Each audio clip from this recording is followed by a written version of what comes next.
ದಾವಣಗೆರೆ ಜಿಲ್ಲೆಯ ಬಾಡ ಗ್ರಾಮ ಪಂಚಾಯಿತಿ ವ್ಯಾಪ್ತಿಯಲ್ಲಿಂದು ವಿಕಸಿತ ಭಾರತ ಸಂಕಲ್ಪ ಯಾತ್ರೆ ಕಾರ್ಯಕ್ರಮ ಹಮ್ಮಿಕೊಳ್ಳಲಾಗಿತ್ತು. ಕೇಂದ್ರ ಸರ್ಕಾರದ ಯೋಜನೆಗಳ ಕುರಿತು ಅಧಿಕಾರಿಗಳು ಜನರಿಗೆ ಮಾಹಿತಿ ನೀಡಿದರು. ಬಳಿಕ ಡ್ರೋನ್ ಮುಖಾಂತರ ಕ್ರಿಮಿನಾಶಕ ಸಿಂಪಡಿಸುವ ಪ್ರಾತ್ಯಕ್ಷಿಕೆ ನಡೆಸಲಾಯಿತು. ಇದೇ ವೇಳೆ ಆರೋಗ್ಯ ತಪಾಸಣೆ ಶಿಬಿರ ಏರ್ಪಡಿಸಲಾಗಿತ್ತು. ಕಾರ್ಯಕ್ರಮದಲ್ಲಿ ಬಾಡ ಗ್ರಾಮ ಪಂಚಾಯಿತಿ ಅಧ್ಯಕ್ಷ ಶಿವಣ್ಣ, ಮಾರ್ಗದರ್ಶಿ ಬ್ಯಾಂಕ್ ನಿರ್ದೇಶಕ ಪ್ರಕಾಶ್, ತಾಲೂಕು ವೈದ್ಯಾಧಿಕಾರಿ ವಿಶ್ವನಾಥ್, ಅಂಚೆ ಇಲಾಖೆಯ ಅಧಿಕಾರಿ ಭಾಗ್ಯಮ್ಮ ಮತ್ತಿತರರು ಪಾಲ್ಗೊಂಡಿದ್ದರು.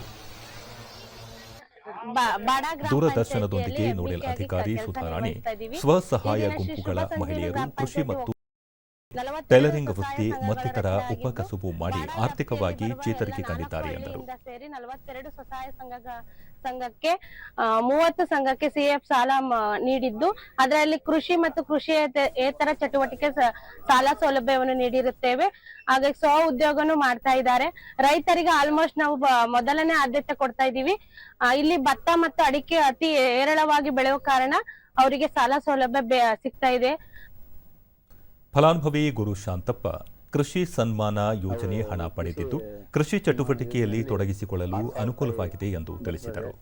ಪ್ರತಿ ನಮಗೆ ವರ್ಷನೂ ನಮ್ಮ ಆರ್ಥಿಕವಾಗಿ ನಮ್ಮ ಇದಕ್ಕೆ ಕೃಷಿ ಬಗ್ಗೆ ಉಪಯೋಗ ಆಗ್ತಾ ಇದೆ. ಇದರಿಂದ ಒಳ್ಳೆ ಪ್ರಧಾನಮಂತ್ರಿ ಯೋಜನೆಯಿಂದ ನಮಗೆ ಒಳ್ಳೆ ರೈತರಿಗೆ ಅನುಕೂಲ ಆಗ್ತಾ ಇದೆ.